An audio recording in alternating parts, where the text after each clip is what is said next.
Every once in a blue moon, there comes a cartoon that just becomes a part of me. Everything from the way it's written, to the way it's drawn, to the way it's characterized finds its way into the squishy place in my heart, grabs hold, and never lets go. It's happened with quite a few cartoons in my lifetime, like SpongeBob, Foster's Home for Imaginary Friends, Wander Over Yonder, and the like. But one show that I've been having the itch to talk about for the longest time is We Bare Bears.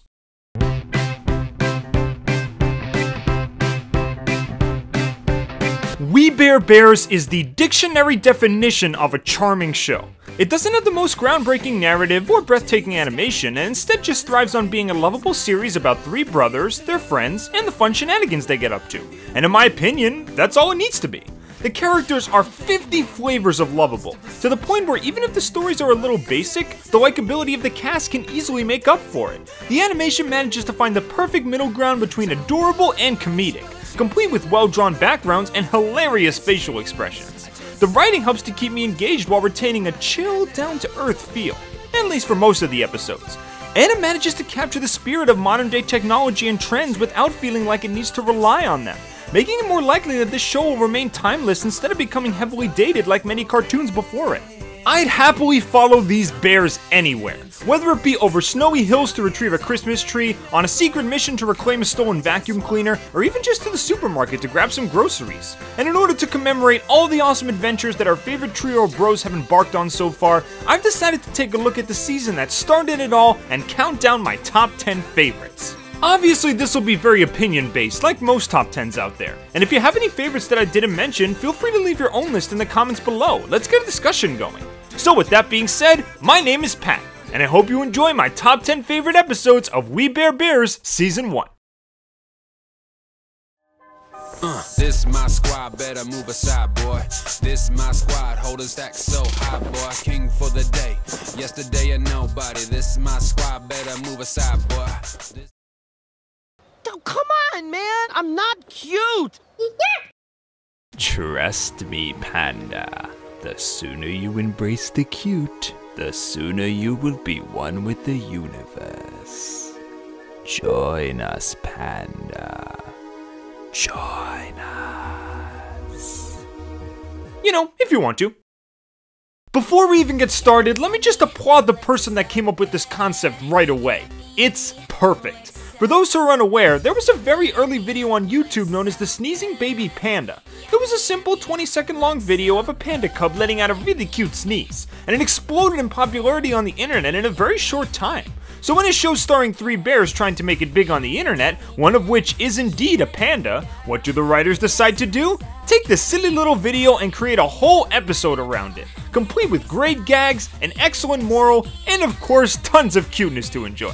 I can always give a ton of credit to any show that makes an homage to popular culture and yet can still keep the magic of the show intact. So many shows nowadays tend to use memes or popular trends in order to appeal to certain demographics, which on its own is not the worst thing ever, but most of the time these references are either pointless and jarring, detrimental to the plot, or require the cast and tone of the show to change in order to fit the reference. But luckily, Panda Sneeze doesn't fall into any of these traps. Even if you had no idea what the Sneezing Panda video was, this episode would still be a fun little adventure with great characters. Knowing just adds to the fun, and I love that. And even if you take the reference out of the picture, what you're left with is a really touching story about Panda learning to be comfortable in his own skin. Fur. He absolutely hates the idea of being called cute, and instead wants to be cool like his bros. But thanks to some inspirational talk from Grizz, he eventually learns that you can be cool just by being yourself and doing your own thing. And only after Panda accepts this fact does he start taking the cute off seriously and starts to gain the lead. Speaking of which, if the cute off isn't a real thing yet, someone make that a real thing. Plus, it's extra appropriate that Grizz is the one to deliver this message because in the conventional sense, Grizz is not cool. He's kind of a dork, to be honest. I've got this great plan to change my image, to look cooler, man. Just gonna lean against everything I see. But while he may not be cool technically, what he is confident. He knows who he is and fully embraces it. And that's one of the main reasons he's one of my favorite characters in the show. You keep being your awesome self, dude. Don't let anyone put you down. And what has Ice Bear been doing this whole time? Just building a robot clone. Yeah, pretty typical Ice Bear stuff. And can I just say the subtlety on display with this gag is just amazing. not a single word is spoken about the robot all throughout the episode, and it only appears in full at the very end.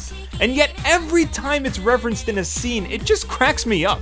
Take this moment for example. There's the robot, clear as day, under a sheet.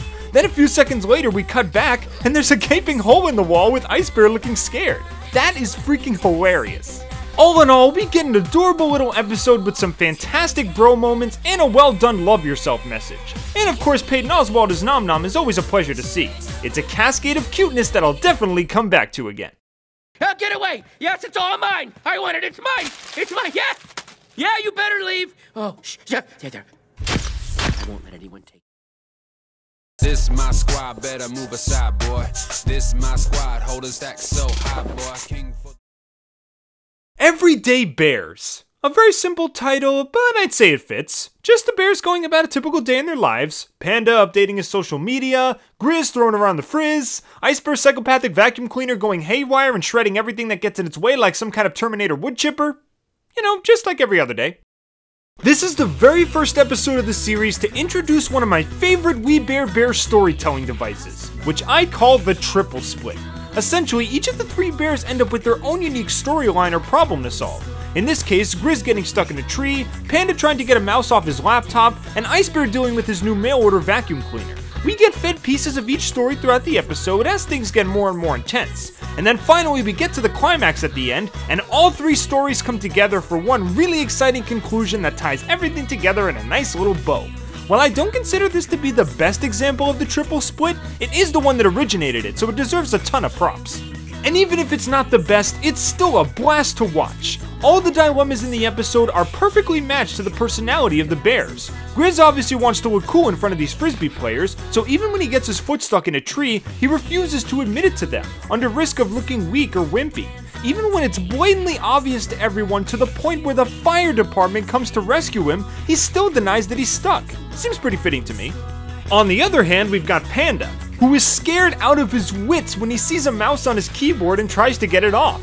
But even worse than that, as the mouse crawls on his keyboard, he ends up posting some really embarrassing stuff on Panda's page, leading him to losing all his followers!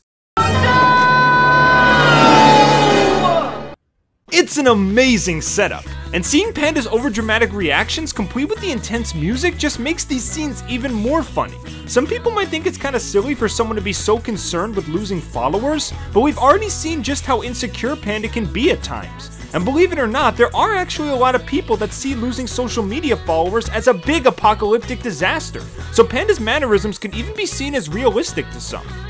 As for Ice Bear, he gets an automatic vacuum cleaner in the mail, and when it turns out to be worse than he imagined, he does what anyone would do. Smash it up, rebuild it, and then stop his destructive rampage by smashing it again. You know, like Destroy Build Destroy, except good. Ice Bear's stories in the triple split episodes are usually done without any dialogue, simply going for well-timed visual or reaction gags. And yeah, they knock it out of the park here. The segments with Ice Bear are short, but each one contains at least one big laugh. And of course, the vacuum buddy in this episode appears later on in the show in one of the absolute best episodes. But we'll get to that when we talk about season 2. If you ever wanted proof that each of the bears could hold their own story, then this is an awesome episode to check out.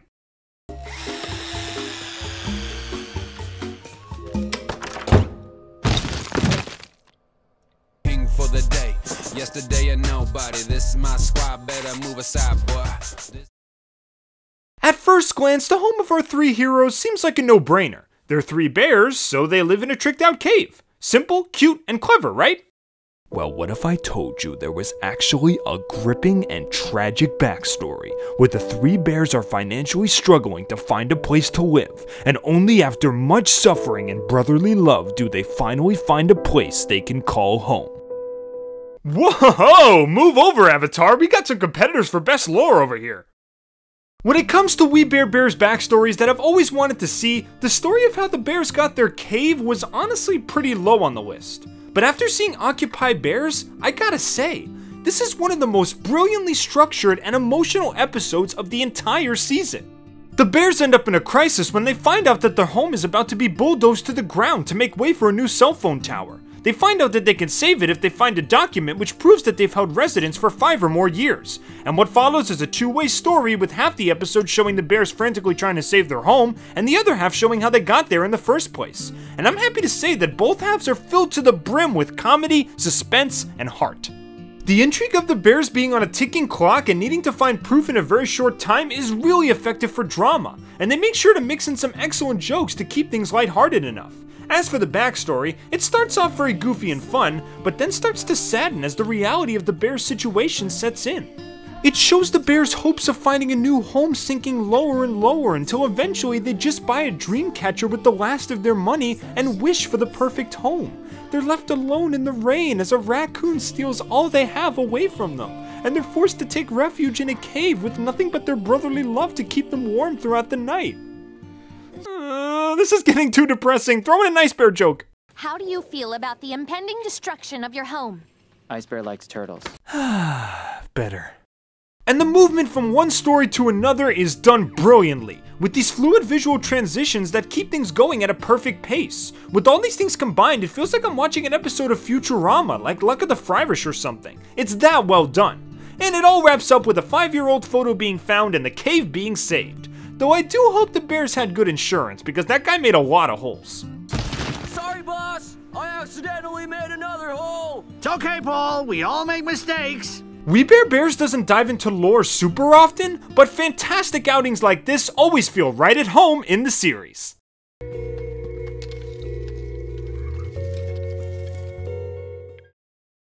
This my squad, better move aside, boy. This my squad, holding stacks so high, boy. King for Vampires, werewolves, ghosts, zombies. These creatures and many others likely come to mind when you think of the word horror. But those are child's play when compared to the true semblance of terror and fear. Cower, you fools, before the frightening presence of the tote bag!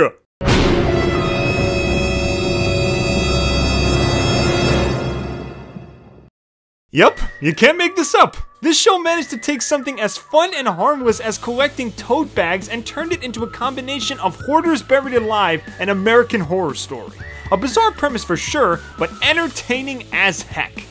The bears end up going to a vegan market, and just as they're about to buy their groceries, the cashier insults them for not having a reusable bag. And when I say insults, I mean straight up harasses them. Listen to this guy. But if you insist on having paper, I guess I can try and find you something. Yeah, can we get some dead trees brought up to aisle 4? For the tree haters who forgot their bags. Stop! So the bears decide to purchase some totes and start to realize just how amazing the quote-unquote tote life can really be, with people treating them nicely, giving them free stuff, and just straight up accepting them more. Right off the bat, this is a plot that just feels right. The bears as characters tend to feel like outcasts, with both their offbeat personalities and of course being, well, bears. But when they become part of the toad life, they not only feel more welcome by people, but also feel like they're part of something bigger than themselves. I think a lot of people can relate to that feeling, and it's perfectly in character for them. But since the bears are new to the whole concept of tote bags, they end up taking things a little too far. And by little, I mean covering their home, ceiling to floor with the things like some kind of creepy haunted house. They basically become tote obsessees. Heck, they even eat and wear the freaking things. I gotta wash the tote bag, I gotta date the tote bag, I gotta be the tote bag! However, it's obvious from Grizz's explanation that their hearts are in the right place. One of their main priorities is to save the environment, one bag at a time. But they fail to understand the idea that one person buying a bunch of bags doesn't really do much to help. One tote saves a beaver. 1,000 bags saves 1,000 beavers. With this many totes, we're practically saving the world. Alright, let me get all eco-friendly on you guys. You see, the purpose of tote bags is for many individuals to reuse 1 or 2 bags, thereby cutting down on the paper and plastic waste that supermarkets use. For instance, if 1,000 people each buy 1 tote bag, that's 1,000 less disposable bags that need to be used for multiple trips to the grocery store. But if one person buys 1,000 bags, then that's still only one person using a reusable bag, meaning 999 others are still using plastic or paper.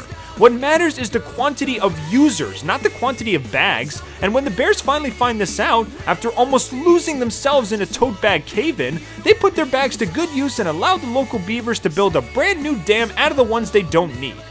This has been our Earth is Worth It, starring Pat. Save the trees and the puppies. It's always nice to see We Bare Bears go a little more out there with its ideas, making for some memorable yet still grounded stories like this one. And when you combine the fantastic concept with the great commentary plus the usual Bears charm, you get an incredibly fun episode that is totally amazing. Tote life? Tote life. King for the day.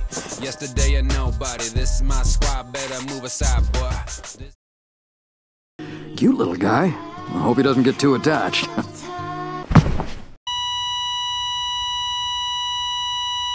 Yup, even if you're not a hardcore Bears fan like me, odds are you've heard of the episode Burrito. Mr. Renner's talked about it, Alpha J's talked about it, pretty much everyone in the cartoon community has talked about it. And for a really good reason. This episode is freaking adorable. Once again, the writers go with a really out there concept. Grizz becoming obsessed with a giant burrito.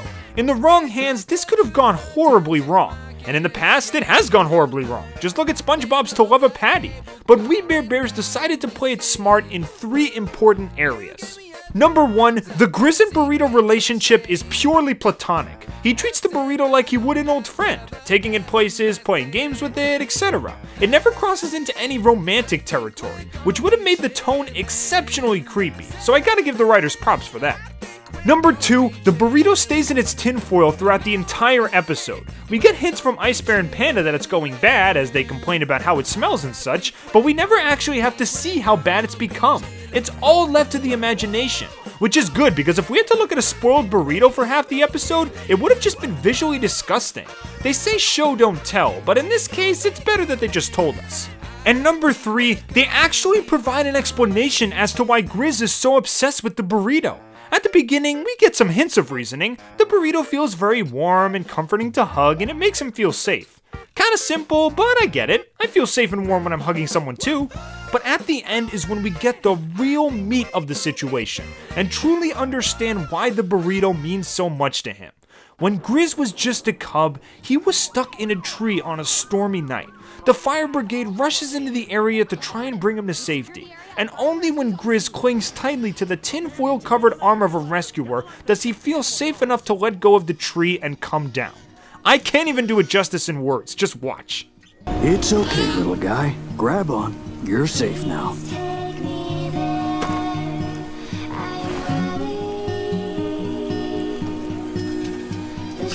And of course, the comedy is on full display here, with the restaurant employees treating a giant burrito like a code red emergency, and that website of people getting a little too attached to their food. It honestly wouldn't surprise me if that was an actual thing in real life. The internet is a weird place, man. While I do wish that more Bears episodes would have gotten as much attention as this one did, it doesn't change the fact that it's still a fun little adventure with an odd concept done surprisingly well. And of course, that adorable ending. Not much else to say except, I love you, burrito. This my squad, better move aside, boy. This my squad, holding stacks so high, boy. Alrighty, we're 3 episodes into the series now. Seems like it's about time to get our first recurring side character. And who might that be? It isn't invasive, really. I'm doing research on local bears. It's an assignment for my class. Ruby? Is that you? First we have Garnet singing the theme song, and now Ruby is one of the main characters? Is this all part of Rebecca Sugar's plan to let Steven Universe consume every other show on Cartoon Network? Well, if that's the case, Teen Titans Go already beat her to it. Sorry. Chloe Park is a character concept that's been seen in many shows before. The child prodigy. A young kid with the brain power to rival most college graduates. And in typical Bears fashion, they managed to create a twist on the character type that I haven't seen all too often. As much as I love characters like Lisa Loud or Dexter from Dexter's Lab, it's nice to see a child prodigy character that puts more emphasis on the child part, allowing them to be more fun-loving and adventurous instead of just dry and book-smart like most characters of this type. Chloe's a character I both respect and adore. and this introductory episode was the first step on that road to loving her. The whole thing starts off funny enough, with a little Goldilocks and the Three Bears homage, and then the brothers begin to question Chloe's motives for breaking into their house. She says she just wants to study bears closer for a report, and they agree to let her tag along. And what blossoms is the bear's first true lasting friendship with a human, and it's just as adorable as it sounds. The chemistry between Chloe and the bears is just completely priceless. The way they try to interrogate her but just end up failing miserably, how the bears try to look cool in front of her as she writes a report, and even just little things like letting her sit on top of the stack to watch a parade. In fact, that entire montage of the four of them just hanging out might be one of my favorite moments this whole season. But even that cannot compare to what the bears do to Chloe's presentation near the end. It's one of the funniest We Bare Bears moments I think I've ever seen. It is Crowbar Jones levels of hilarious. Bears have more than 8 abs, with new abs being discovered every day. Bears have lots of feelings, and that's a beautiful thing. Bears are smart. Congratulations, Bear. In conclusion, majestic, action, hygiene, Brazilian jiu-jitsu, magic, sensitivity, competence. In the end, it does make a lot of sense for Chloe to become friends with the bears. When you look at their situations, they both seem kind of isolated in their current environments, with Chloe being a kid in college and the brothers being bears in a human city. They both stick out like sore thumbs. But I guess sore thumbs gotta stick together, right? And I'm glad they do, because future episodes with Chloe end up being some of the most memorable in their respective seasons. Chloe is another heaping helping of cuteness and hilarity, which the show always does well, complete with a great new side character to match. What a wonderful little episode.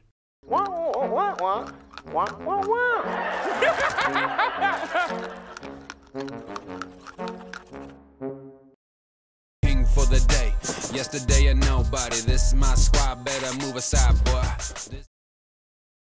Hey, did you know that, grizzlies are brown? And now we get another subgenre of Bears episodes, the ones where they try to lean more towards their natural upbringing. Yeah, remember that the brothers basically live and behave exactly like humans despite being biological bears. So some episodes that have them trying to behave like their native species can make for some great comedy, and this episode helps to prove that. After Panda and Ice Bear find library books that tell them cool facts about themselves, Grizz ends up finding a children's book which explains how grizzlies hibernate, and he decides to give it a try. This includes cleaning out grocery stores in order to get fat enough, covering a shed with pillows to make for a comfy den, and eventually trying to fall asleep. It's obvious from the beginning that Grizz is just jealous of all the cool things his brothers are able to do, and by comparison, he doesn't really feel that special. So when he does find one thing that's exclusive to his species, he wants to make the most of it. And I gotta give him credit for his dedication. He wants this so bad that he basically does in one day what normally takes grizzlies months to accomplish. Granted, most bears don't have access to grocery stores, but just the pure determination he has for his goal is really admirable. And I'm sure a lot of us can relate to his feelings of inferiority, wanting a chance to prove how special we can be no matter what the cost. But near the end, he realizes that being special should not come at the cost of his family. He'd rather spend some time with his bros than try to prove how awesome grizzlies can be. A very simple message, but delivered in an extremely entertaining way. And speaking of entertaining, we've got some usual bear shenanigans during this episode. Heck, there's one moment in particular that really captures how the writers handle subtle characterization. There's a scene near the middle where the bears are leaving the market with shopping carts. Grizz takes his cart for a ride, Panda struggles to push his, and Ice Bear doesn't even need to touch his. He just ninja kicks it down the street. Moments like this do a great job to show off the characters' personalities without dialogue, and it's always a nice little touch. And of course, I can't forget about the segment near the end where Grizz actually enters the children's book, complete with an adorable art style change and a creepy but effective ending where Grizz realizes his mistake and wants to return back to his brothers, which is really sweet to see. Heck, we even get Keith Ferguson as the little grizzly bear. That's right, Blue from Foster's Home. And also Hater from Wander Over Yonder. It's always nice to see little switch-ups to the aesthetics like this, and it helps give certain episodes a really unique identity. What else can I say? The message is heartwarming, the premise is gold, Grizz is relatable, and I even learned some unique facts about bears on the side. Just another example of how charming and witty the show can be. Also, Fat Grizz is the cutest thing ever, and you can find me on that. You know what? Being here with you guys is special enough for me. This my squad, better move aside, boy. This my squad, hold a stack so high, boy. In a world of inconsiderate moviegoers, where people talk during films or mess around on their noisy cell phones, one trio of heroes must put a stop to this cesspool of rowdiness, or risk their lives trying. Don't miss Shush Ninjas, the ultimate showdown, coming soon to a theater near you. We Bare Bears, for the most part, is meant to be a very realistic, down-to-earth take on modern suburban culture. There are some out there elements, like bears and koalas being able to talk, but for the most part, it's very grounded in reality. So when the show tries to tackle something more high concept, like, say, ninjas, it usually needs to add some kind of twist to make it stay within the rules of the world. And this episode is the epitome of that.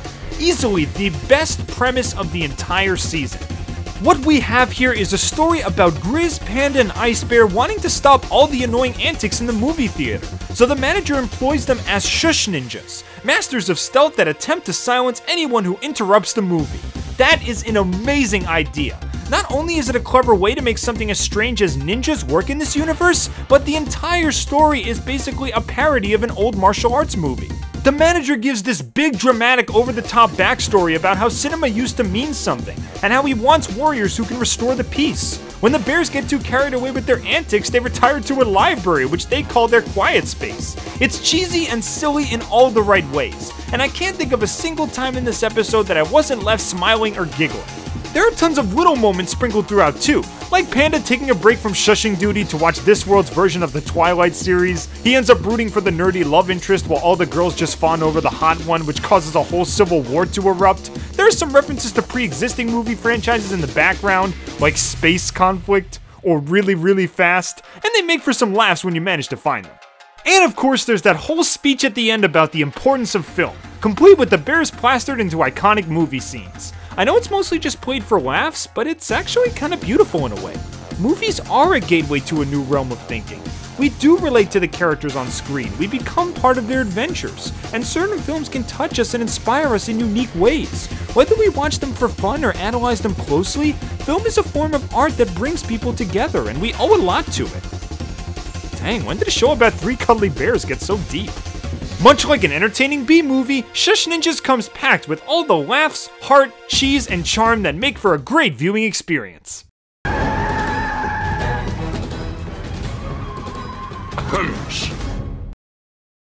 King for the day. Yesterday or nobody. This my squad, better move aside, boy. Look at the babies! Oh, look at them, so cute with their little voices and faces and playing around in the boxes and... Okay, now that we got that out of the way, let's talk about the road. The Baby Bears episodes. A cute little dabble into the past of our 3 heroes, which not only contains some sweet little stories about the brothers learning the ins and outs of the real world, but also some cold splashes of reality as well. I'm not kidding when I say that the Baby Bears episodes in particular often contain the darkest twists and moments in the entire series, complete with people betraying them, stealing from them, lying to them, or abusing them. It's a surprisingly somber reflection of the dangers that come with living alone in the real world. And even though The Road is technically the first episode to star the babies, it stacks up pretty well to the others. No pun intended. The premise is exceedingly simple. The babies lose their box, which is essentially their home, and they try to look for a new one. They come across a warehouse which is loaded with boxes. And as usual, shenanigans ensue.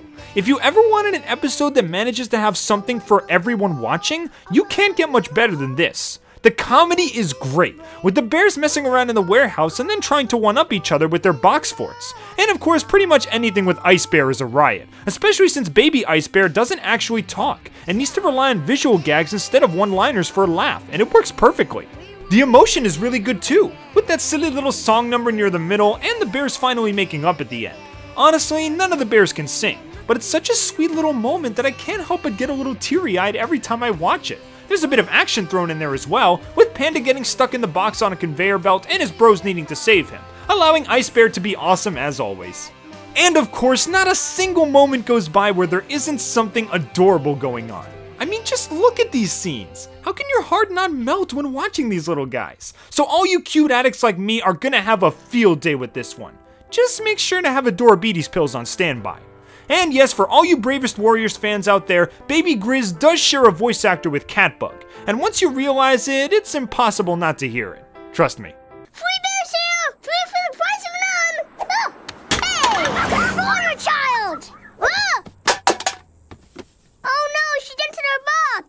Considering this was the first appearance of the baby bears, this episode needed to be amazing in order to keep the audience wanting more stories with them, and I feel that it goes above and beyond, creating a story that's even more fun than most of the adult bear stories this season. It's cute, it's cuddly, it makes the most of its premise, and it shows that strong brotherly bonds can never truly be boxed up. Oh, we should go to Good Box, man. Yeah. Where next, guys? To Paris. Okay, man. Alrighty, down to the last entry. But as usual, let's look at some runners-up first. Jean Jacket. It's the typical character finds an object that gives them good luck plotline, but with a unique twist, where the good luck actually starts to tear the brothers apart and they want to get rid of it. A really clever idea and a great episode. Viral video. As someone who's always had dreams of making it big on the web one day, I can really relate to the bear's passion and drive for making internet content. Throw in the premiere of Peyton Oswald as Nom Nom, and you have an awesome little package.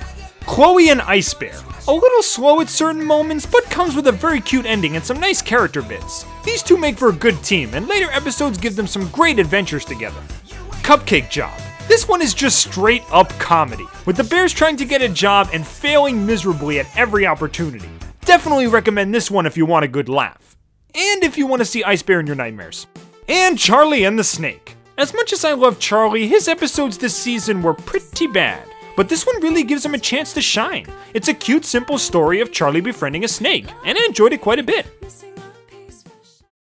Red carpet road, yesterday and nobody. Yesterday and nobody.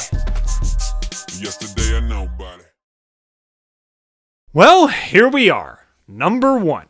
And I have a good feeling this is going to be the most bizarre pick of the list, but hopefully you'll understand once you hear my reasoning. My favorite episode of this season is Our Stuff.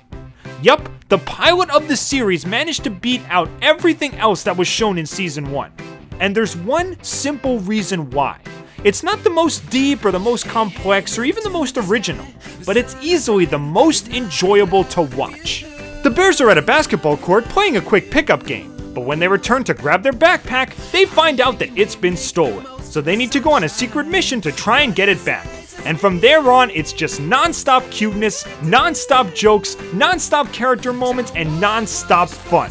They basically turn a simple case of a lost backpack into a full-on police investigation, all the while trying to find the culprit in their own silly ways. They make a crime scene recreation out of condiment shakers, suspect mugshots out of table mats, an FBI badge out of a parking ticket, and so much more. And luckily, all the bears get to contribute to the case in their own ways, like Ice Bear being able to communicate with the pigeons, and Panda drawing his cute little anime sketches. Not to mention the hilarious twist of who actually stole the backpack, which I will not spoil. I also love how the various people that the bears encounter act as a sort of straight man to the situation. Their nonchalant reactions to the bears shouting and freaking out makes the comedy even funnier in some areas. And even outside of the investigation plot, there is so much character on display.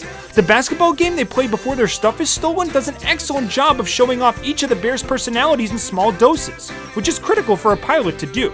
And the way they throw a huge celebration after getting only one basket is freaking adorable, and shows that even when they're technically losing, they can still appreciate the small victories that they win together. The main reason this episode is number 1 is because this is We Bare Bears boiled down to its essence. It's great when an episode can teach a good moral like in Panda Sneeze, or have a heartwarming twist like in Burrito, but Our Stuff is able to get by just on being a hilarious, lighthearted, and fun adventure. And it's the perfect episode to sum up We Bare Bears as a series. I'm sure that a lot of reviewers out there might overlook this show because it doesn't have the deep emotional elements of Steven Universe or the intriguing mysteries of Gravity Falls, but a lot of people forget that sometimes a cartoon can just be fun. Just a cute, satisfying 11 minutes with lovable characters, solid comedy, and tons of effort in every animation cell. I've come back to these episodes time and time again, and to this day, We Bare Bears is still one of my favorite cartoons of this decade, even beating out shows like Star Vs. and Rick and Morty. I know that most people barely talk about it, but you can bet that whenever the brothers go on a new adventure, I'll be there, with a wink and a smile and a great old time. We'll be the way you turn that corner, we jump out the bush with a big beard on a smile. We'll be there.